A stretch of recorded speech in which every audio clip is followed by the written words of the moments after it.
Our beliefs lead to our thoughts. Our thoughts lead to our feelings. Our feelings lead to our actions, and our actions lead to our beliefs. It's a cycle. It's a circle, and it just repeats itself over and over. And this cycle can catalyze you to the next level or pull you into hell every single day. What if all those dreams and things that you've carried inside of your heart that you've wondered if they're selfish to pursue, what if those are the very things that God placed inside of you as an invitation for you to lean into? What if they're there because you're supposed to start walking towards those things? It's an invitation to lean into your potential, and along the way, you're going to grow and you're going to develop. You're going to experience challenges that are going to help you become stronger.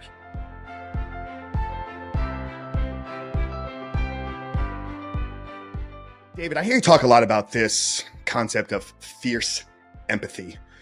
Can I have you define fierce empathy, and how did you, I'm going to say discover it. I think I like that word, discover what fierce empathy is. Yeah, it's a great question, Frank. The fierce empathy by nature is a paradox, right? We live in a world of paradoxes. I live in the gray, as I like to say. There's a lot of black and white in the world that we live in, and I think it's really dangerous. There's a line that I love from Star Wars where it says, "Only a Sith deals in absolutes." And so for me, I'm always looking at things from unique perspectives. That's part of my gift that has served me really, really well in coaching and consulting. And over the years, empathy was always this thing for me, Frank, that was a thorn in the flesh. Like, it was one of these things that I hated about myself, because I could very easily for most of my life be categorized as one of those stereotypical nice guys, right? And very conscientious, very accommodating, very sweet, very genteel.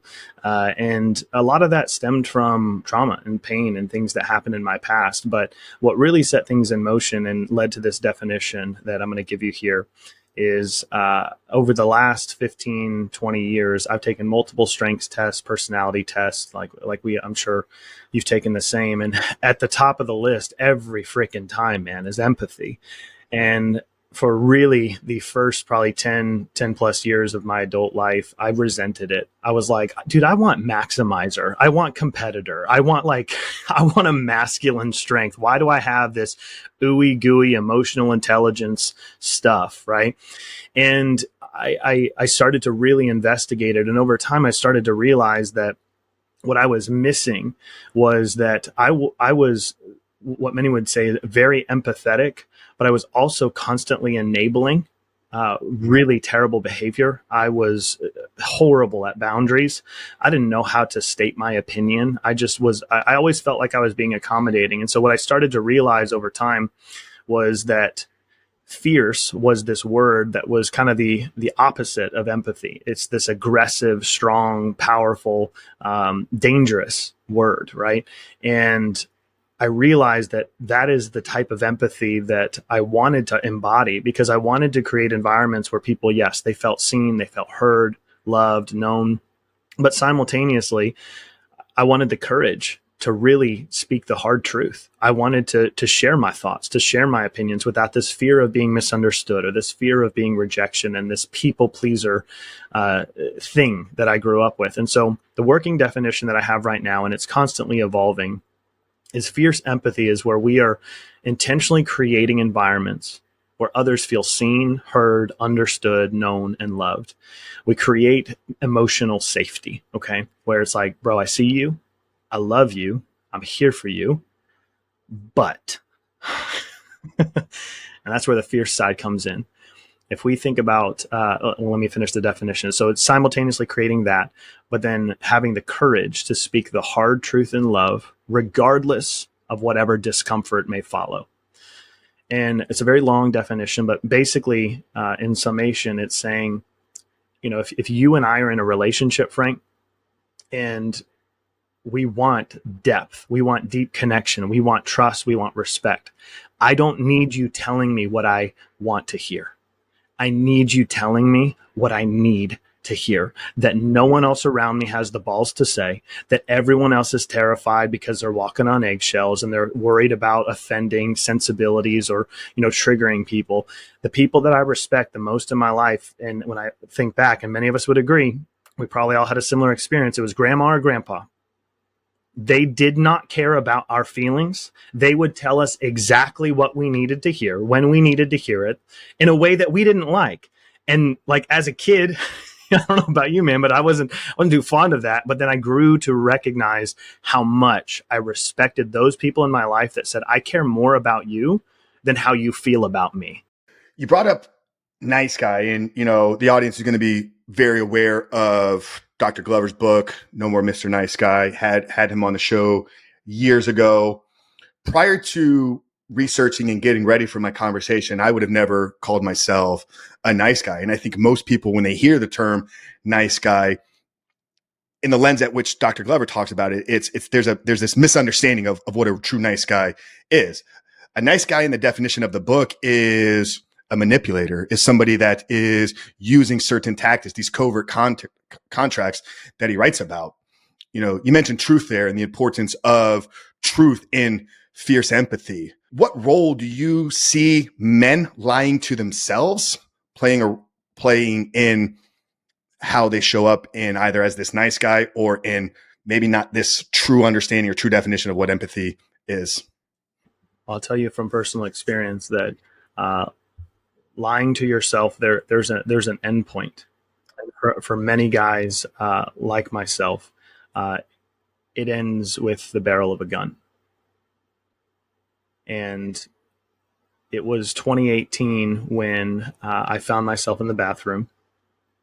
I had the 6-figure salary, the glass corner office, the company car, married, kid, the whole 9 yards. I had achieved everything that everyone says you're supposed to in the stereotypical corporatized American dream.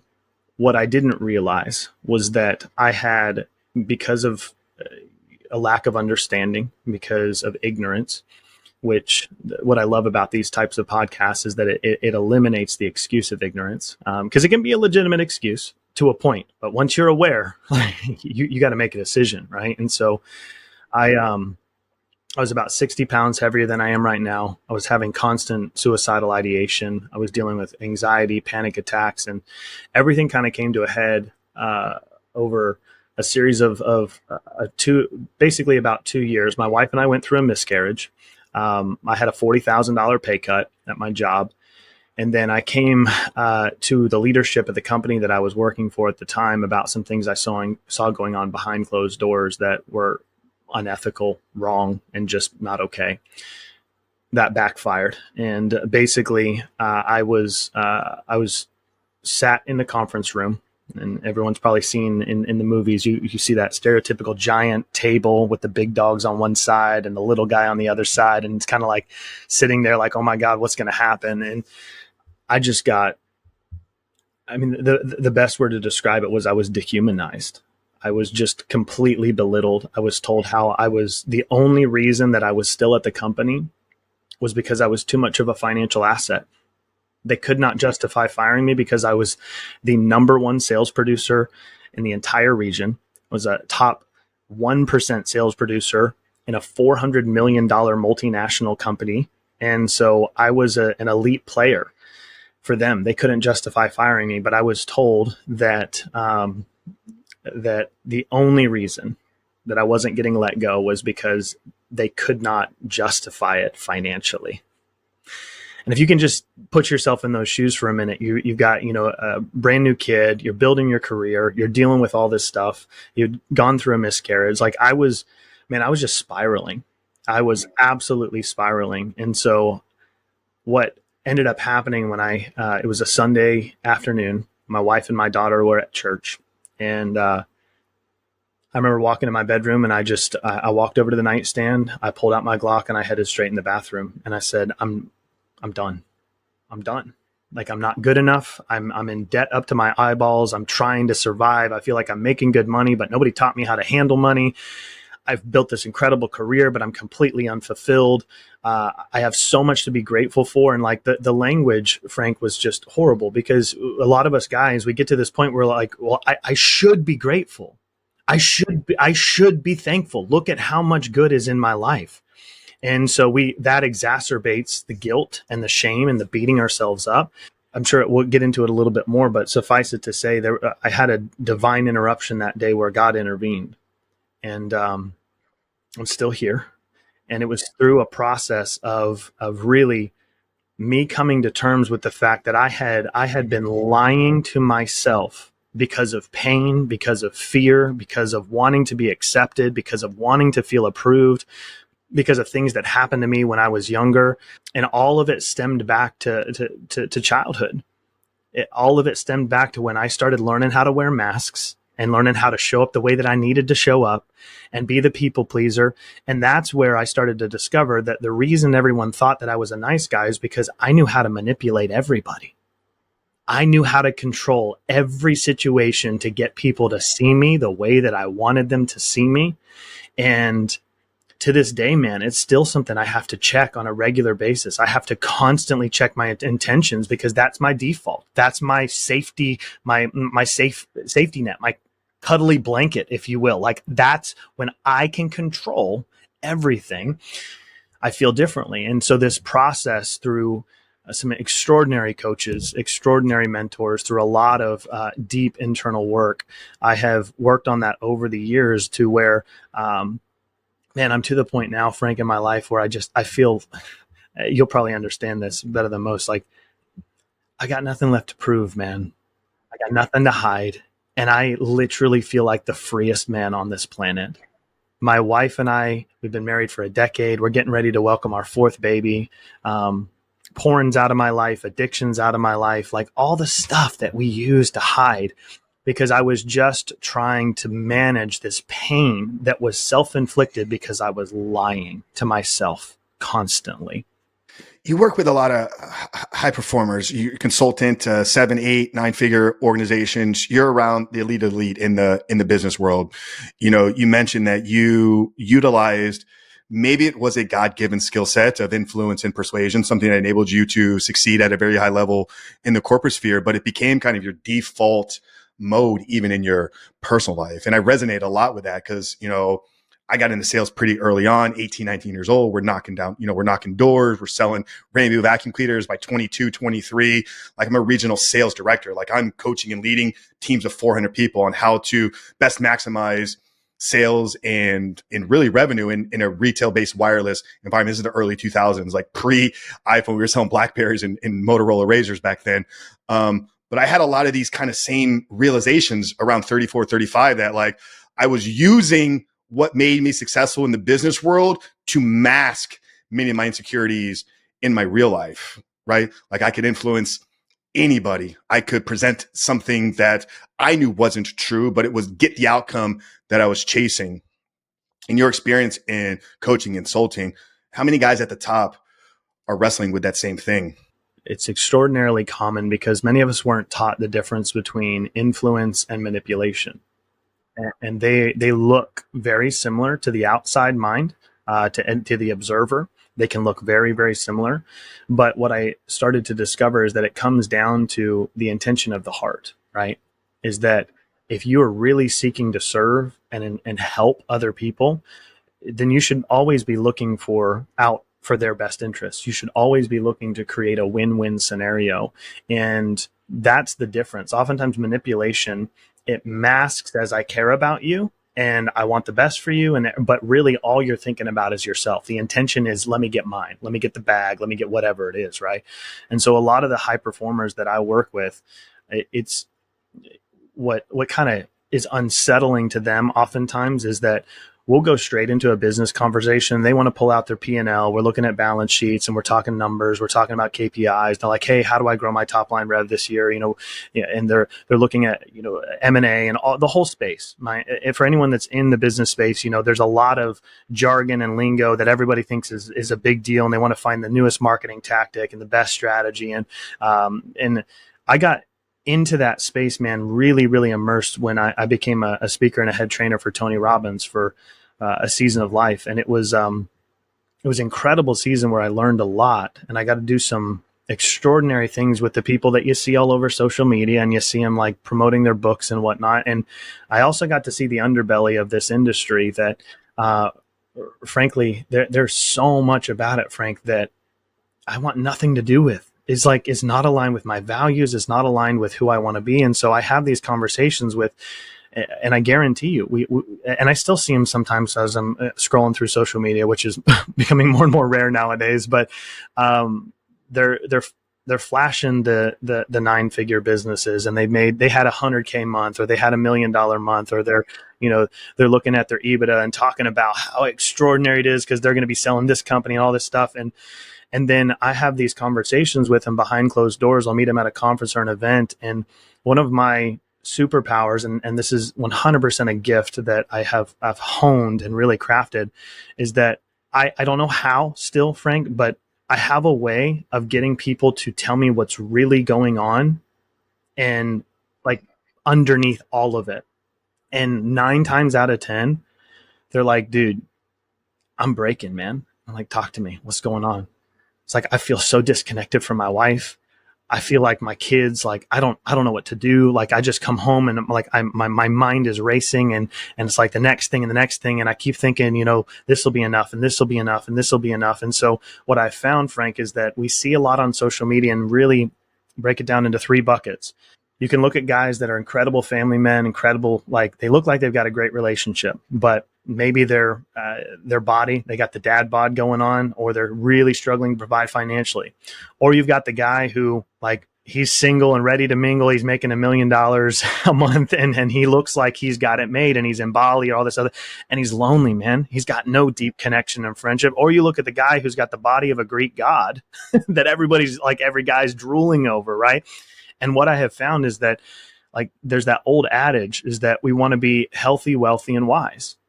Like, that's what a man wants to be. He wants to be healthy, wealthy, and wise. And when you look at these things, I started to discover that what I had bought into, what most men have bought into, is this belief that if I can just change outside of me enough, if I can just change my circumstances enough, if I can just change my team enough, if I can just change my body enough, if I can just change my marriage enough, if I can just change this enough, something externally, then I will feel okay. I'll feel better about myself. And what I have realized is that most of these guys, what they want more than anything, they want joy, they want hope, they want fulfillment. And those are 3 things that I have found you can't find out there. Those are things that have to be cultivated in the darkness, in the secret place, as you wrestle with the man in the mirror. And it's a beautiful thing when guys have the humility, and I still have to have that humility today. And I know I will for the rest of my life, to say, I can't do this on my own, man. Like, I'm not meant to do this on my own. There's no way. I'd add one more on that list, and maybe those 3 lead you to having peace. But that's been the biggest realization for me, I think, in these last 5 years, is I never had peace in my life. You mentioned changing the exterior to a point where you mask all the insecurities inside. That was my story for 20 years, man. I remember getting picked on, 13 years old. I spent the summer at my cousin's house. I've shared this story a lot on the podcast, but I was at down South Florida, hanging out with a cousin a little bit, about a year older than me. So 13-year-old boy hanging out with 14-year-old boys, brings around 14, 15-year-old girls, right? And it's a summer in South Florida. Well, what are we doing? We're going to the beach. We're going to the pool. I had some insecurities in the way that my body looked, and I kept my shirt on the entire time. And just some of the shame that came with that, some of the bullying, not a bad thing, right? I think it obviously led to some good stuff in me. But from that point on, I said, nobody's ever going to be able to judge the way that I look. And I went down this 20-year journey of building what I thought would have solved all of my problems. I competed in bodybuilding. I reached a level physical achievement that a hand select few people ever achieve. But what I never did is I never just the child inside. I thought that if I could build the shield from the world, nobody could ever harm me. And it wasn't until I ripped that veil off and got truthful and honest with some of the things that I was struggling with that I found all the things that you just shared there: the peace, the joy, the fulfillment, the happiness. I had this friend, Annie Yatch, been on the show a couple of times. She says the number one bottleneck in a company from scaling is going to be the founder's unhealed and unprocessed trauma. And I think it runs true with what you just shared there. I was going to say, John Maxwell calls that the law of the lid. I just heard him speak at an event a couple of weeks ago, and he was talking about that, is that one of the things that entrepreneurs, and I see this all the time, you're limited by this thing up here, this your mind and your heart. If you can get your head and your heart in alignment, like, and that's the hardest part. If you can get those two in alignment and you can really anchor into deep purpose and meaning, and you live your life in such a way that you recognize that, and this is another paradox of life, is that I believe, like, I'm a Christian. I love Jesus with everything in me. I believe that my life and all the good from that is a blessing, an extension of gift that God has given me in this life. But simultaneously, I have a responsibility to take care of what He has given me. And so, on one hand, for every man listening, for everyone listening, this life is all about you, and simultaneously not about you at all. And when you can wrestle in that place, like, it's all about you and it's not about you at all, it allows you to bring yourself to this place where you have this unshakable identity and knowing who you are and what you are capable of, and leaning into that potential every day. But the purpose behind it is because you have a vision and an aim for how you're going to make the world a better place, and you're living self-sacrificially to give and serve, inspire, empower, and build other people up. And that's where leaders a lot of times fail in business, is that it becomes about them, and it becomes about the numbers, and it becomes about their dream and the house and the cars and their family and vacations. And they don't realize, like, Zig Ziglar said it best, is that you can have everything that you want in life if you just help enough other people get what they want. Do you have a practice, whether it's something you do daily, weekly, maybe monthly, maybe quarterly, to keep that head and heart in alignment? You know, you mentioned you were part of Tony Robbins' team for a while. You know, I heard him share this. I forget exactly where I heard it, but he talked about the human development. You know, before a brain is developed, and you just went through this with your fourth one, right? You hear the heartbeat very early on. There's no brain in there, but that's a human being already. So it's like our heart is, in essence, more of a integral part of our humanness than the brain, than the mind.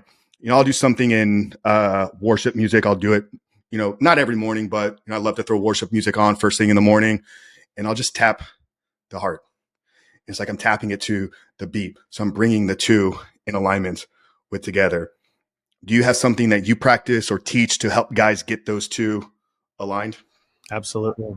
Yeah. So in our brotherhood, we have a community very similar to what you do, Coach Frank. Is it's called the Ardent Man, and it stands for accountable, responsible, disciplined, empathetic, noble, and true. And we have daily standards. And so our daily standards are our non-negotiables. So a lot of times people get focused on setting goals, and goals are great and perfectly fine. But I believe in standards more than goals. Because if you can adhere to a daily standard, you can tap into what Einstein said was the eighth wonder of the world. It's compound interest. Is that if I can set a standard every day, this is my non-negotiable. I exercise every day. I pray every day. I express gratitude every day. I take time for breathing every day. I take time to journal every single day. I visualize every single day. And where a lot of guys get, you know, and we all get this because we see it all over social media. It's like, you got to wake up at 3:30 in the morning. You got to do this. Da, da, da. And I'm like, man, you got to find a routine. Like, for example, right now, like, I've gone to the gym the last 6-12 months, like first thing in the morning, but with school and everything and baby and knowing like what's coming, I've had to completely flip my schedule and routine on its end. Now I'm going to the gym at 8:30 at night, and it's weird because I'm going to bed like wired. I'm like, babe, I got to find a way to fall asleep, you know. But it's not about just adhering to what everyone else says. It's finding out what are your standards so that you are systematically developing in every single area. And so, for me, the most important standard for me and the guys that I run with is called 6 and 12, and I'll share it with you now. It's 6 exercises in 12 minutes. So these are literally just 2-minute exercises. And if you can start your day, like I tell every guy this, if you don't have 12 minutes, you have bigger problems. Find 12 minutes. You can find 12 minutes. And so step 1 is what I call is basically this intentional breathing. You do 2 minutes of just intensive breathing where you do 3-4 seconds in through your nose, 8 seconds out through your mouth. Andrew Huberman talks about this a lot. I don't know what it's called, but basically you can just reset your entire central nervous system in like 2 minutes. You just do that. So you reset, because most of us guys will wake up in the morning freaking anxious, don't know why, but like, you know, I just have those days. So that's number 1. So that's exercise 1. You take 2 minutes. Exercise 2 is immersive gratitude. gratitude. And immersive gratitude is very different than just I'm grateful for my wife and I'm grateful for my kids. I'm grateful for my coffee. No, like you immerse yourself into the feelings attached to that gratitude and you really, really anchor into that moment. 2 minutes of gratitude then leads into what I call 2 minutes of prayer or speaking blessing. And literally, I just have a list of names where I'm like, God bless Taylor Boswell. God bless Coach Frank. God bless my wife. God bless my kids. God bless, and I'm just going through and I'm just speaking blessing into the universe because I know that life and death is in the power of the tongue. I know enough about woo-woo frequency and vibration that it has power. And so 2 minutes of that, man, getting your eyes off yourself and just speaking blessing over people. I speak over my clients. I speak over my team. I speak over everyone that I can. And then I move. So that's exercise 3. And then 4 is childlike imagination. This is where I visualize, man. All I do is I take 2 minutes and I think about the man that I want to become. I think about the dad that I want to be, the husband that I want to be, the leader that I want to be, the businesses I want to create, the team that I want to create. And so when I just anchor into that and tap into that imagination, I just dream like stupid, massive, like we call them the BHAGs, big, hairy, audacious goals. Like, what is that? And then the last 2 exercises are flow journaling, and then 6 and 12 journaling is what we call it. Flow journaling, if a lot of guys, like, they hate journaling because they think it's like girly. And it's like, I don't want a diary. And I'm like, okay, well, number 1, get your ego out of the way. But number 2 is that flow journaling is powerful because there's no agenda. Like, you sit down for 2 minutes and you just write what's on your heart. You have complete permission to just write whatever it is, man. And then the last one, 6 and 12 journaling, it's the last of the 2-minute exercises. It's reflecting on the previous 10 minutes. What in the previous 10 minutes really stood out to you? Something in gratitude, or while you were breathing, or while you were visualizing, or while you were speaking blessing. So that, for me, Frank, is part of my alignment, my daily alignment, because it's a non-negotiable. It's not a question anymore. It's a standard for me. And bro, I'll tell you, man, having that in your life, and anyone listening, it doesn't have to be that. Find standards for yourself and create your lifestyle. Stop buying into fads and doing all the little things and saying, I'm going to do the 90-day this, and I'm going to do the 180-day this. That's fine to jumpstart stuff. That's great. Do it. Like, get plugged in with Frank. Frank, I know you've got incredible programs to help guys. Like, for those guys listening, get involved with someone like Coach Frank. If you're here, you're listening to the podcast, he will lead you and guide you, help you set these standards. But you know, Frank, just as well as I do, it's those daily actions. It's not these big, giant landmark moments. It's the monotonous, boring crap that we do every day. And it makes an extraordinary life, man. It just does.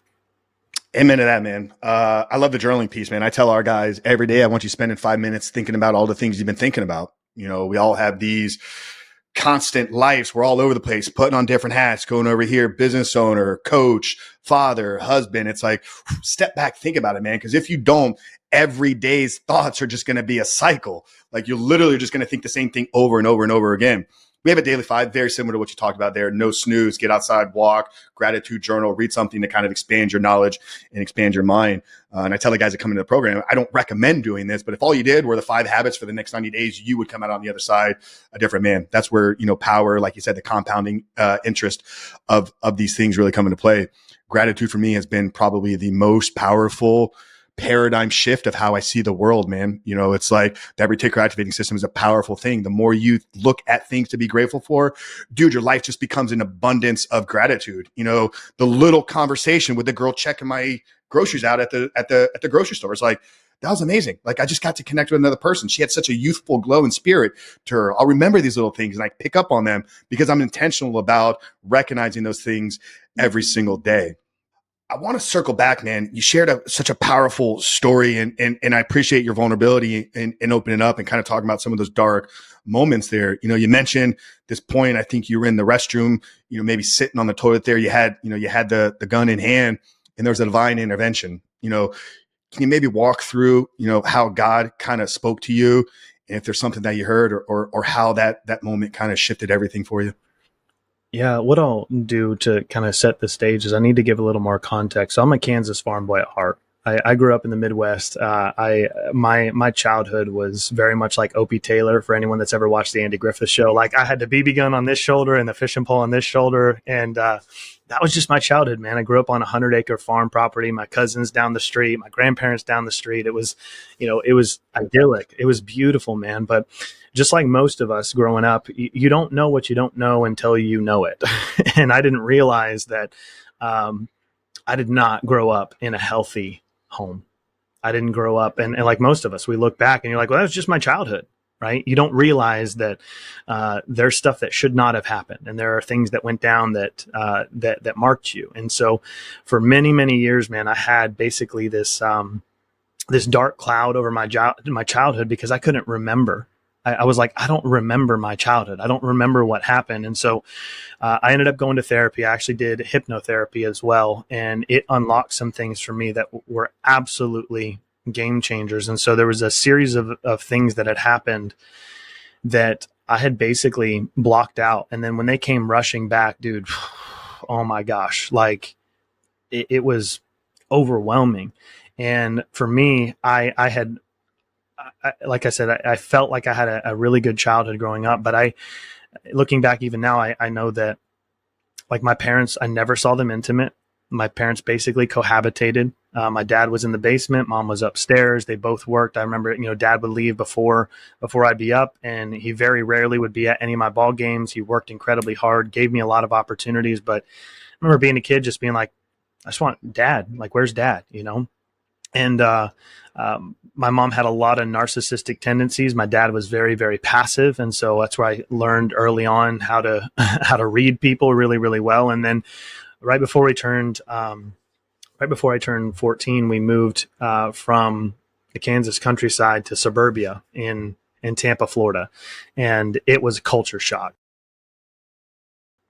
I went from being able to just trounce through the forest to being able to stick my hand out the window and touch my neighbor and being like, there's the neighbor's house. And so I mentioned that because the first couple of years when I was in Florida were really the most significant things that happened. My parents split for the first time, and I felt like my dad abandoned us.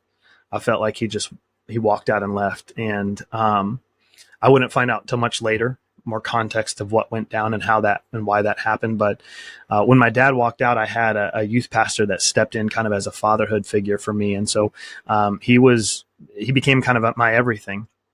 But as a 14-year-old kid, 13, 14, 15, I didn't realize that there's this thing called grooming. And over the series of 2 to 3 years, he molested me and convinced me it was okay, convinced me it was what's supposed to happen, and this is what it was like to become a man, and so on and so forth. And so I had so much I felt like the men in my life, like I felt abandoned, and then the man who stepped in as a father figure took advantage of me. And so in my mind, going into my 20s, like, and becoming a man, my construct of what it meant to be a man was like, I could use very choice words, and I'll keep it PG here, but it was screwed, man. Like I just had a horrible understanding. And so I was searching. And so I got out of Dodge as soon as I could. When I graduated, I turned down a full ride academic scholarship, and I said, I'm out of here. Like I'm not going to school. I'm not doing what my parents say I'm supposed to do. And I actually moved here to South Carolina, where I've been for the last 15 years now. And, I went to an internship program, South Carolina School of Leadership. And the only reason I came is that the leader of the program, I looked at him as a man and I said, I feel like this is a man who won't abandon me and won't take advantage of me. And he was basically my last ditch hope on masculinity. Like if there's a man that I can look to other than Jesus. Now, mind you, I grew up in the church, right? But I needed a flesh and blood. I needed a human being that I could like hold on to and follow.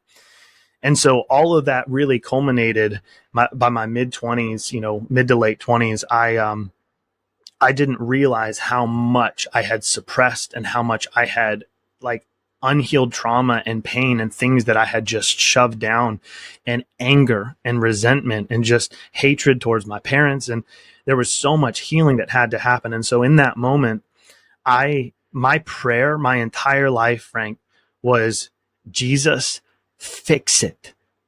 if you love me, if you care about me, you will fix this. Like, I'm doing everything I can, right? And I know that you help guys specifically around the addiction side when it comes to porn. I know that's a huge deal for a lot of guys. My prayer was like, God, take this from me. Like, for any dude listening, dude, I love you, man. Like, if you're listening right now, he ain't going to take that from you. Like, there might be a miracle. I'm not above believing in miracles, but I will tell you that things did not change for me until I realized that I had put all of the responsibility for my life, all of it, onto God, because I thought that's what a good Christian boy was supposed to do.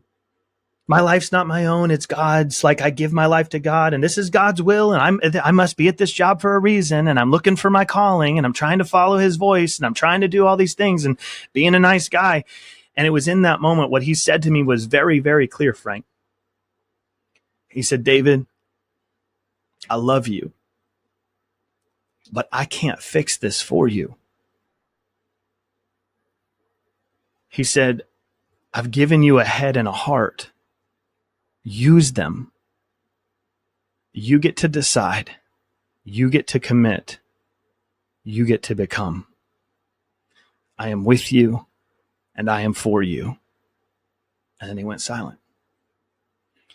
And Frank, it was in that moment where, and sometimes when I share this story, today there's not as much emotion as oftentimes there is, because I feel like I've healed from so much of it. But for those listening, I know how heavy a lot of this can be. And I just want to share that, like, brother, if you're listening right now, no matter what you have been through,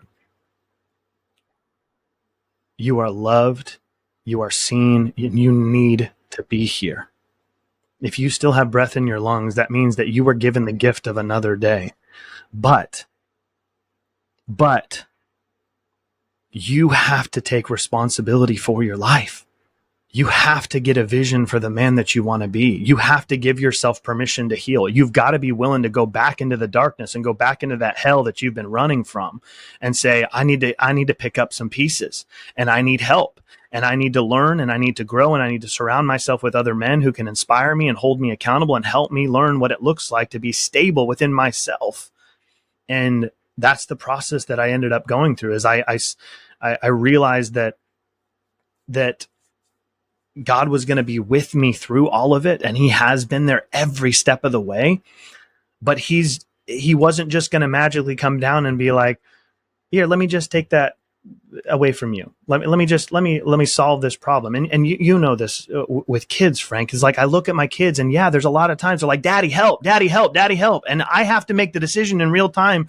Like, do I need to help my kid in this moment? Or do I need to let them struggle?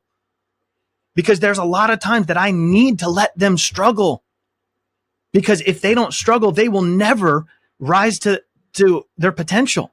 They will never be able to develop and grow. And that shifted my entire perspective on suffering and pain. And it led me to this place where now I can look back at my past with empathy for my ignorance. I can look back with empathy for my parents. I can look back with empathy for the man who did what he did to me. I'm not justifying. I'm not saying it's okay. And God forbid it ever happens to anyone. We know that it happens in the world we live in today. And it breaks my heart. But what I can do is I can take that and say, you know what? I'm going to take all of that and turn that pain into tremendous power in my life. And I'm going to use it to help other people. And I'm going to become the man that I always wanted to be, that I said that I would be, because I realized, like, no one can do it for me. No one can do it for me. And everything changed from that moment, Frank. It didn't get easier. I will say that. It did not get easier. It got a lot harder after that. But I could see what was to come, and it was absolutely freaking worth it. And I'm still on that journey to this day. Appreciate sharing that, man. And it's why these conversations and these platforms are so needed, because this is not a message that you're going to hear in a Sunday morning sermon. And I wish that it was, man, but it's like, I've said it, I feel closest to God when I am chasing aggressively and intentionally becoming the man that he has created me to be. There's the work that I got to do there, though. Like, he set this train in motion, right? August 25th, 1983. He set this train, me, in motion. And now it's on me to fulfill what he wants to do in me. He'll be with me every step of the way, but I got to do my part. It's been a 5-year kind of journey here. I just, the superhuman life popped in my head back in 2019. I said, that's the title of the show. I had no clue what the hell it meant though. And it's been this evolution and understanding of this definition. Like, God has created each and every single one of us with a purpose. And I think you ask any Christian, any believer, they'll say, yeah, there's a purpose on my life. It becomes a superhuman life when you are intentional about the growth and development of the natural skills that we all have. So you can then tee them up and serve them to the world. Your emotional intelligence, your ability to articulate, your storytelling, your persuasion, your influence, all gifts that were maybe planted inside of you. You use them selfishly, maybe for the first half of your life, right? Excel up in the career, make the money, get the corner office. Like, that doesn't feel right. There's a disconnect, right? There's a disconnect. Like, I don't feel in alignment. I could use those same skill sets, right? Through speaking, through coaching, same skill sets. Now it's in honoring him. It's in service of another person. So I love that. And that's why, everything about your story and the work and everything is just so aligned with the mission of what we have here. It's beautiful, brother. It's I want to just encourage anyone listening right now. You might be asking, like, okay, Frank, David, this sounds great in theory. You're saying, like, what's my purpose? How do I find my purpose? And I'll tell you that the simplest way that I've come to understand purpose is this. In any other context, when we use the word purpose, it's very simple, right? If you want Olive Garden breadsticks, right, you need to get your butt in the car and drive to Olive Garden. So if you want to be clean because you're dirty, then you need to take a shower. If you want to spend time with someone, then you need to initiate that time, right? And so what I've discovered is that in defining and giving ourselves permission to define what we want, even as simple as an Olive Garden breadstick, if you say, like, this is what I want, what you need to do gets crystal clear. And so when it comes to purpose, what's the purpose of driving the car to Olive Garden? To get what you want. What is the purpose of taking the shower? To get clean. What is the purpose of sitting around the bonfire with your bros? Is to have that connection that you're wanting in the relationship. So purpose in almost every other context of our lives is nothing more than an action to be taken to create a specific result. And so everyone's going around wondering, like, how do I find my purpose? How do I find my purpose? How do I find my purpose? And what I challenge them, I'm like, what if all those dreams and things that you've carried inside of your heart that you've wondered if they're selfish to pursue, what if those are the very things that God placed inside of you as an invitation for you to lean into? What if they're there because you're supposed to start walking towards those things? It's an invitation to lean into your potential. And along the way, you're going to grow and you're going to develop. You're going to experience challenges that are going to help you become stronger. You're going to surround yourself with incredible people because there's alignment that happens when you allow yourself the permission to define what you want. And if we're honest with ourselves and say, man, this is what I want from my life. I want this. And I'm not just talking about, you can tie it to inanimate objects and houses and cars, but what we find is that underneath all of these things that we say that we want, it's a feeling. We want a feeling. We want to feel a certain way. And I love there's a book called The Courage to be Disliked. Adlerian psychology, it teaches this concept of basically that happiness that we're looking for, this happiness that we're seeking. It's a feeling of contribution. If you feel useful as a man, you feel freaking good. Like if we as men, when we feel useful, that is what we crave. We don't want to feel useless. We don't want to feel used, and we definitely don't want to feel abused. So if you're looking for purpose, it's saying, what in the world do I want, and how can I do something that contributes to other people in the process where I am useful? And the only way that happens, I found, Frank, is defining an aim. You have to have a vision. You have to say, this is the body that I want. This is the marriage that I want. This is the business that I want. This is the type of relationships that I want with my kids, the father that I want to be. When you start to define that, this beautiful perspective shift happens, and you start to become aware of incredible human beings that you can start to model and look at. You mentioned Tony Robbins. I know we were talking about him. He talks about success leaves clues. If you look at Coach Frank and you say, dude, I know that Coach Frank doesn't have it all figured out, but man, he's got some stuff figured out. then follow him and ask for his advice and submit yourself to him in the process of saying, I see your success, Coach Frank. I want to learn and the things that you've learned, because guess what? That is the only way that you will be able to be held to a higher standard, is when you look at other people that are living a higher standard. And you have to be careful to not compare, so you feel bad about yourself and be like, oh man, look, he's got all this going on. Don't slip into that.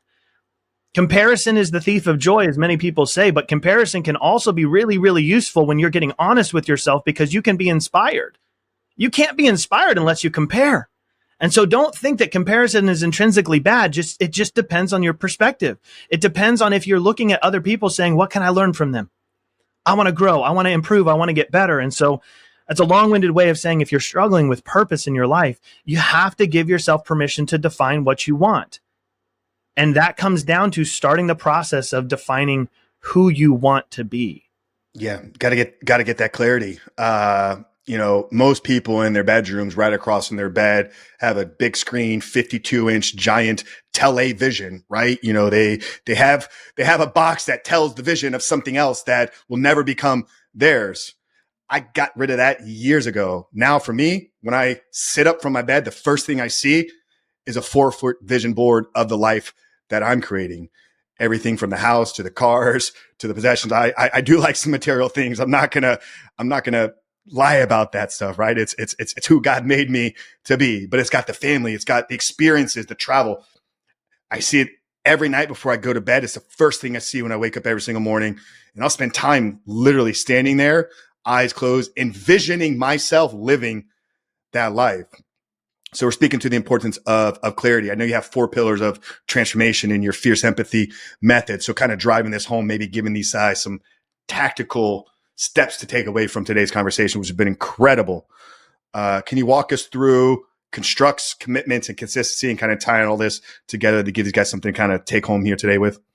Yeah. So the first one is constructs. And so what we need to look at, just think about for anyone that is constructing something, if you're building something, right? So typically the order that I go through, like you said, clarity, constructs, commitments, and consistency. So clarity is first. You're giving yourself this permission.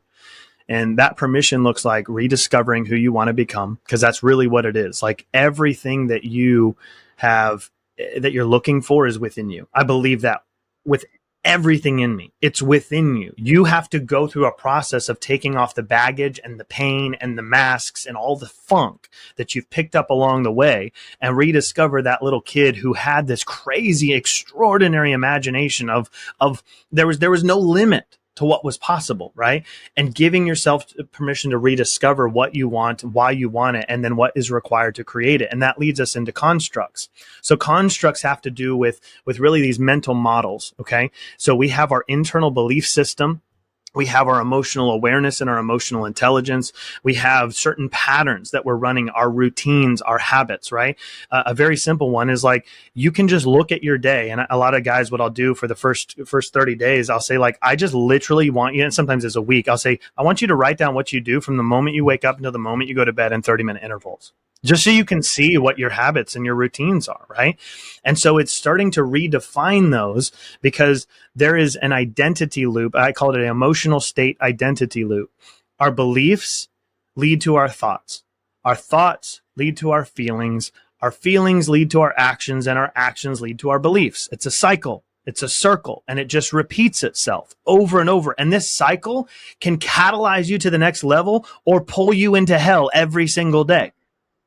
And so what ends up happening is that most guys, we're living with this constant chaos in the head and the heart, because we don't know how to master our internal belief systems. We don't know how to handle the emotion that we're feeling and being able to communicate it clearly and to navigate through it, and to how to feel emotion without suppressing emotion, how to wrestle with it in a healthy way so that you can experience it without that suppression or without it blowing up and taking over you, and you becoming a version of you that later on you look back and say, I can't believe I said that. I can't believe I did that. I can't believe I did that thing again, right? So it's changing. We're reconstructing our mind and our heart and creating that alignment. That leads us into what's necessary are our commitments. And so our commitments are our choices, our habits, our boundaries, our routines. And we have to create commitments. And like we were just talking about, I like to focus on daily standards. I'm all about having 3, 6, and 12 months goal. I think vision boards are incredible. They're transformational. I think everything that Frank just talked about is necessary because it is rewiring your brain to become familiar with an alternate reality. When you become, this is just like we see in the VR, AR space right now, is when you get immersed into an alternate reality, you have a very visceral, real, emotional reaction to something that is not real, but that you believe to be real. And you've seen the people of like throwing and like breaking their TVs and like kicking somebody in the face because they got a VR mask on or whatever, is that when you are constantly immersing yourself into an alternate reality, it starts to take over who you are. And so if you think about the life that you want to create, you need to start making commitments and saying, okay, this is the father that I am, regardless of what anybody else says. This is the husband that I am. This is the leader that I am. This is the entrepreneur that I am. This is the owner that I am. And you start making commitments to yourself to align those choices, align those habits, align your boundaries, your routines. That will help you to step into higher purpose because you're trying to go through this process. It is a huge buzzword now. It's manifesting. Like you're manifesting a new reality. It's straight out of the Bible. And all that means is that you're creating a new reality, which is the very first definition, the first label that God uses in Genesis at the very beginning. In the beginning, God created. Well, we were made in his image. So I'm pretty dang sure that one of the labels that we should adopt as priority is creator. We should be creating. That's all that manifestation is we're taking something that doesn't exist and we're making it reality. And when you do this with number 4 is consistency. You dedicate yourself to the practices of discipline, responsibility, accountability. These are things that will enable you to reach these goals without being derailed by your feelings, right? Because most of us, we make our choices and we do things based on how we feel. That is something that in the culture we live in today, everyone's like, this just doesn't feel aligned. Well, what the crap does that even mean? What do you mean it doesn't feel aligned, right? Because most people are just trying to look for the dopamine, the serotonin, the endorphins, the neurochemical cocktail of good feelings because they don't understand that most of the beautiful, extraordinary, filled with joy, filled with hope, filled with peace, those things come at a cost. You have to be willing to put in the work required. And you experience that in many areas of your life, Frank, is that you know that there's tremendous benefit to putting in the work required, that you get to reap those benefits. But most people aren't willing to subject their feelings and say, look, you're valid. I love you. You're awesome. But you're in the freaking passenger seat, man. I'm in control. I call the shots. I'm going to stay consistent. And that's where I think the work that you do, I just want to honor you for a second, Frank, is so needed in our culture and society, because what I found is that when I first started making these changes, dude, there was no way that I was going to be able to get my mind over matter to get my butt out of bed and stop snoozing. You know what I had to do? I had to put money on the line and say, I'm going to hire a personal trainer so I get my ass to the gym at 5:30 every single morning because I'm not going to waste that money. And I did it for a year and a half until I found out that process of discipline turned into a devotion. Now I don't need accountability to go to the gym. I just go to the gym because it's what I do every single day. But in our lives, whether it's in our mindset, whether it's in our businesses, in our health, in our relationships, I have found that there's nothing like accountability. The science is irrefutable. You are 80 to 90% more likely to achieve what you want to achieve if you invite accountability into your life. And I know that's what you provide to guys that are breaking addiction, that are developing and wanting to become extraordinary men. And it's one of those things that I wish more people could understand, because I still do that to this day. Even though I'm coaching a lot of people, I'm consulting. I own 4 companies right now. I'm in multiple different industries. I have my hands in a lot of pockets. I've got a kid who's going to be here within the next week, baby number 4. I've got 3 little ones, married, but I still make time for breakfast, lunch, and dinner with my family. I've created a lifestyle that is in alignment with the life that I want to live while I'm still serving other people. Why? Because I know that I have to have accountability and structure from coaches and mentors that will hold me to a higher standard, because I still will lie to myself. I have not figured that one out. I don't know if I ever will, but I'm really good at lying to myself. You know how I'm really not good at lying to? Somebody on the other side of a screen saying, yo, shoot me straight. Did you do this? Well, frick. No, I didn't. Okay, well, and then making a plan and making a change, because accountability will change your life. Sorry, that was very long-winded, but brother, that was incredible, man. You know, we talked earlier about aligning your heart and your head, right? And I think everybody understands these things, right? You know, it's like, I need successful habits. I need to create an identity. It's the most common theme that I talk about in our transformational work is you have to become the man that no longer looks at porn. You have to change how you see yourself. And as you change that, you'll change how you show up in the world. In bodybuilding, I learned that I had to change my identity. Like there were certain foods that were off the limits for 10 plus years, right? As I got out of corporate into entrepreneurship and building businesses, I had to go through this identity transformation. Every single one of those required me, though, taking money out of my pocket, hiring somebody else to hold me accountable. You know, I don't know if this is butchering of scripture, but Matthew 26:7 tells us where your treasures go, your heart will follow. I think when you take your hard-earned money, something that's of value to you, and you invest it into something that you say you want, now you're getting an alignment from your head and into your heart. And there's going to be that buy-in. There's going to be that extra layer of like, now there's something on the line. If I don't do this, there's something of value that I'm going to lose. So that's one of the things we talk a lot about in our community and in coaching here as well. Well, you just mentioned something I think that we need to hit on for a second, because it ties to the parable of the talents as well. And for those that don't know the parable of talents, it comes from the book of Matthew as well, as that the master, right? We see this as God. He's given each of us capabilities. He's given each of us skill sets. And basically what ends up happening is that he gives this money. It's effectively money. He gives these gifts, these talents, this money, and he goes off on this journey. And then when he comes back, basically like at the end, right, they're called to give an account. And the ones that actually went and invested their talent, their gift, their money to get a return on that investment, they are blessed and they're entrusted with more and more and more responsibility. But the one who didn't, the one who went and buried it, the one who played small, the one who said, well, like, I don't know, you know, my master, like, he's a hard man. I don't want him to lose his money. Like, especially a lot of Christians today that are playing this game of like, well, I don't, you know, it's not about me. I don't want to go, like, I don't want to chase those dreams. Those things might be kind of selfish. And that's, you know, I don't know if that's what the Lord has for me. And I want to just grab people by the ears and be like, yo, please understand, you have so much to offer this world. And you have been blinded to the fact that you're walking in one of the purest forms of selfishness.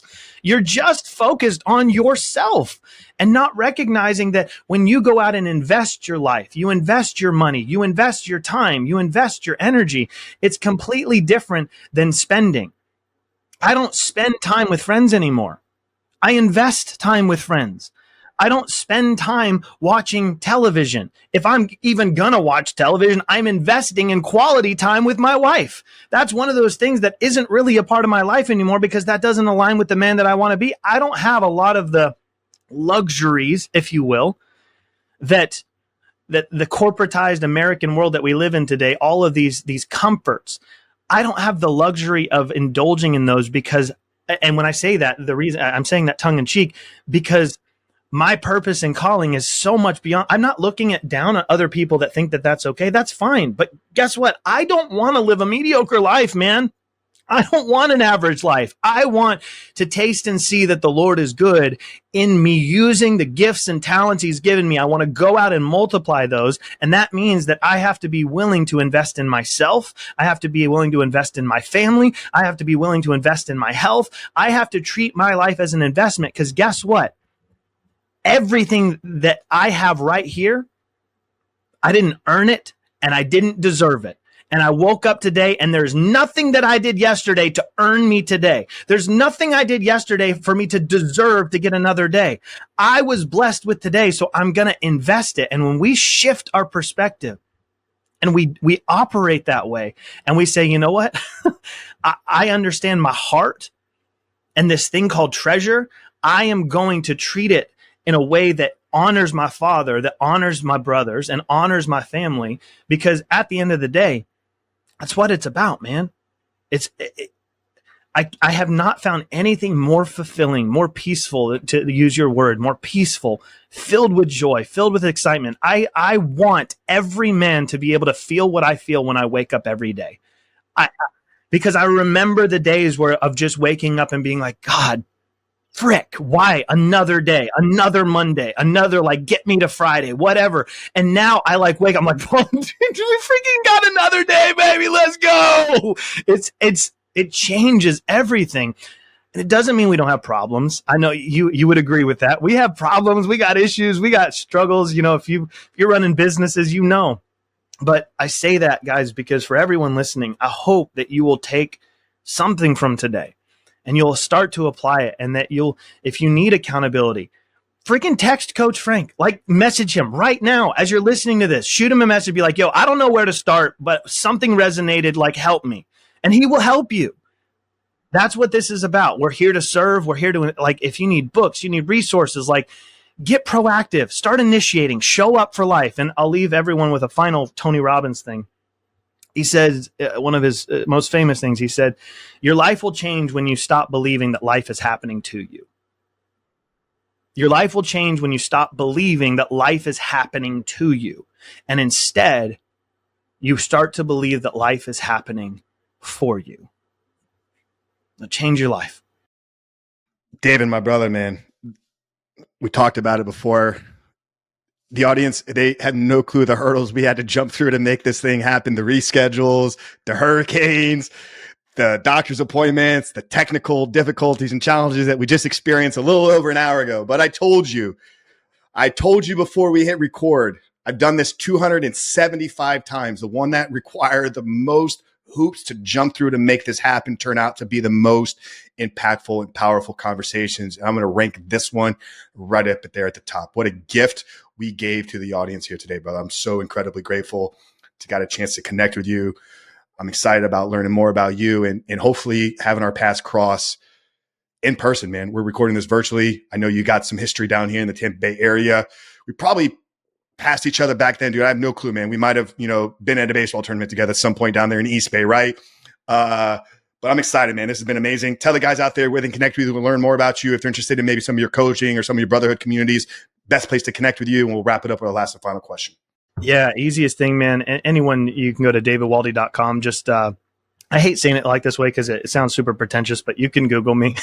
you can Google me and find me. If you want a conversation, hit me up on Instagram. I'm there hanging out all the time. But man, yeah, anyone wants to connect, I'm happy to. Just, my heart is to serve. If we can do anything to support you on your journey, both me and Coach Frank are here. Any way that we can help. Yeah, incredible, guys. We'll have all that plugged down in the show notes. All of David's sites, his resources, his socials will be all plugged down there below in those notes below. Last question, man. I kind of teed it up earlier about my definition of living a superhuman life, but I love to end conversations here with the same and final question from every guest. So as we wrap things up, Mr. Waldy, how would you define living a superhuman life?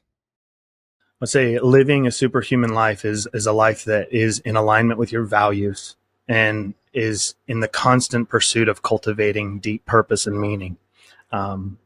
Because most people don't do that. Most people are living average. And when you are intentional, you're living in alignment with those values and you're cultivating, not manufacturing.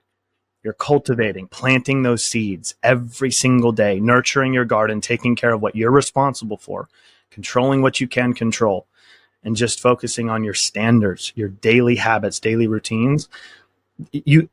A superhuman life is inevitable. It's inevitable. Amen. Guys, connect with David. This is one for the books, though. So if you got value out of this, support it, rate it, review it, snap that screenshot, post it up on the socials, copy that link, share it with somebody. But as always, guys, we appreciate you for hanging out with us here today. Your host, Coach Frank Rich, Mr. David Waldy. Love you guys. We'll see you in the next one.